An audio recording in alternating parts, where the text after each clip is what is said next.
People said Harry and Meghan were done. They said once they stepped back, the spotlight would fade, curiosity would disappear, and the palace would simply carry on as if nothing had happened. And yet, here we are.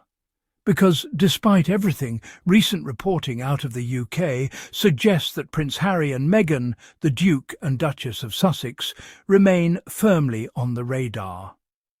Their public appearances, work projects, friendships, and even their private social lives in California are reportedly still being observed, noted and discussed behind the scenes.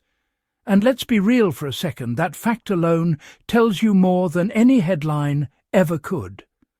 When someone truly no longer matters, you don't keep tabs on them. You don't quietly track where they go, who they see, or what they're doing. You don't speculate about what their presence at an event might mean. You move on. But moving on clearly hasn't happened. Harry and Meghan live an ocean away from royal residences. They are no longer active members of the institution. They don't receive taxpayer funding. They don't speak for the crown.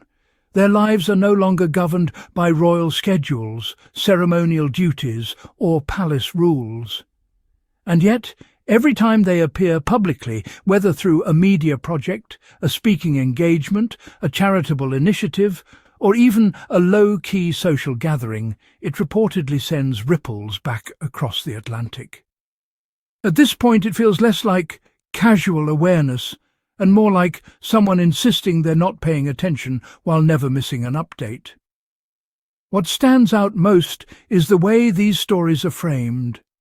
The language often revolves around trust, approval, and perception, as if Harry and Meghan are still being evaluated, as if leaving wasn't enough, as if they're expected to keep proving something to an institution they walked away from years ago, which leads to an obvious question: why?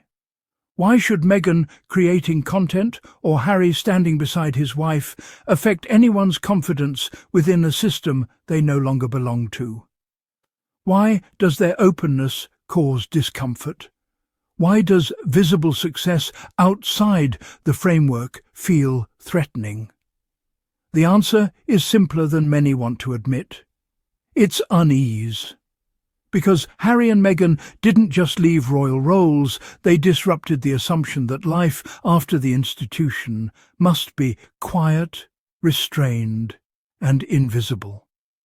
They demonstrated that stepping away doesn't automatically mean fading into the background. And for structures built on tradition, order, and narrative control, that reality is deeply unsettling. The traditional model was always predictable. You serve, you retire, and you fade gracefully into private life. You appear occasionally at family events. You never overshadow. You never compete for attention. That's the unwritten rule. But Harry and Meghan rewrote it. They didn't just step back quietly, they rebuilt publicly. They launched projects. They signed deals. They told their story on their terms. And that shift from being subjects of a narrative to authors of it changed everything. Because when you control your own story, you're no longer waiting for permission. You're no longer adjusting your life to fit someone else's comfort level. You define success by your own metrics.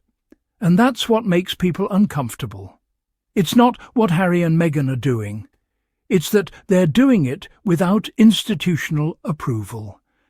There's also been noticeable attention paid to their social presence, particularly the suggestion that certain events or associations send the wrong signal. One moment that reportedly caused whispers was their appearance at a high-profile birthday celebration hosted by Kris Jenner. But that reaction says far more about expectations than behaviour. Harry and Meghan live and work in California. Their professional world overlaps with entertainment, philanthropy, media and culture. Their peers include producers, executives, activists, founders and public figures. Showing up in those spaces isn't defiance, it's participation. Expecting them to remain isolated or low profile simply to preserve comfort elsewhere makes no sense. They didn't uproot their lives to exist on the sidelines. What's telling is the double standard. The same circles that question Harry and Meghan's social choices often celebrate when other royals engage with celebrities, athletes, or cultural figures. But when Harry and Meghan do it, it's framed as inappropriate or attention-seeking. That reveals the real issue. It's not about who they're seen with, it's about autonomy. They're living as private citizens with public profiles. That's normal. But because they came from royalty, there's an expectation they should still behave as if bound by those old rules. They're not. And sources suggest Harry and Meghan understand their choices will be scrutinized, and they make them anyway, carefully and deliberately. That's not impulsive. That's intentional. Instead of being recognized as normal adult decision-making, their actions are framed as calculated risks or provocations, which says far more about the observer than the subject. And that brings us back to Meghan. Years after stepping away, Meghan remains one of the most discussed women connected to the royal world. Her clothing choices generate headlines, her expressions are dissected, her projects are treated as symbols rather than work. And yet, she continues forward with composure. She doesn't constantly explain herself. She doesn't apologize for taking up space. She doesn't dilute her presence. Meghan's life after royal duties has been shaped by clarity and purpose. She's chosen work aligned with her values. She's prioritized her family. She's handled scrutiny without theatrics. Most notably, she's stayed visible without becoming reactive. That kind of steady confidence can be deeply unsettling because nothing frustrates critics more than someone who refuses to collapse under pressure. She's launched content projects, spoken on issues she cares about, appeared at events supporting meaningful causes, and built a life that reflects her interests and values. None of this is radical. It's what anyone in her position would likely do. But because she's Meghan, because she married into royalty and then walked away, every move is judged through a lens of suspicion rather than normalcy. And through all of it, she hasn't changed course. She hasn't apologized. She hasn't shrunk herself. That consistency is powerful. Then there's Harry. His approach has been quietly consistent. He didn't waver.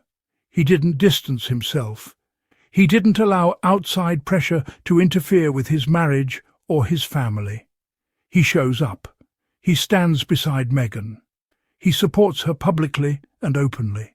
And in doing so, he appears more at ease than he did during years spent trying to balance personal truth with institutional expectation.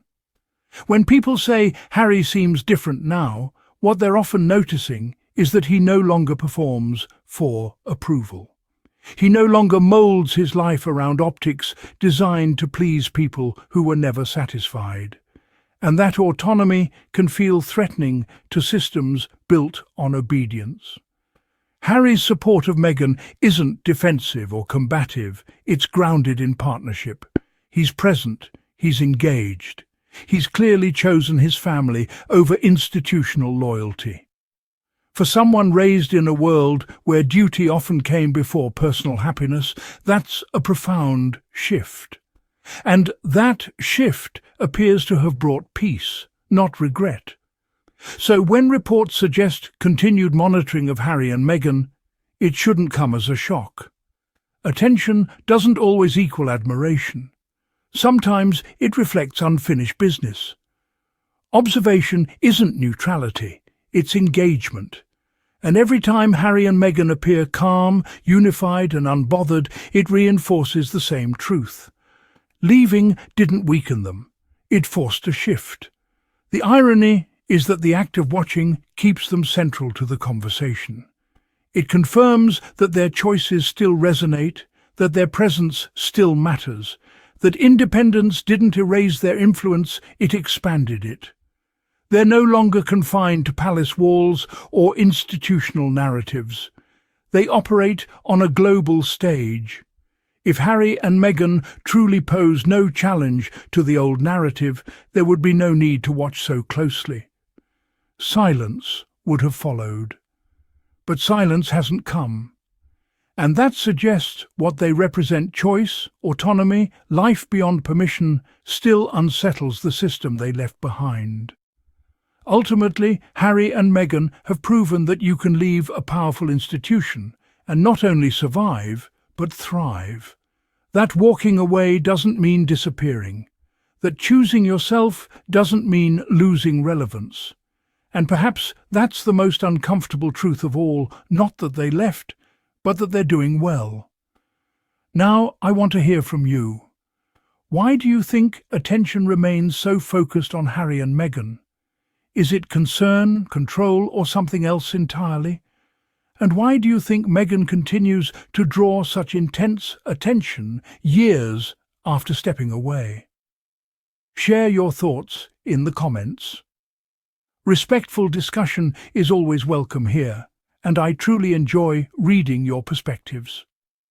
If you found this breakdown valuable, subscribe to Glam Squad Report so you don't miss future videos where we examine these stories with balance and context. Thanks for watching, thanks for listening, and thanks for being part of this community. Until next time, remember, this being watched doesn't mean you're losing. Sometimes it means you already shifted the power.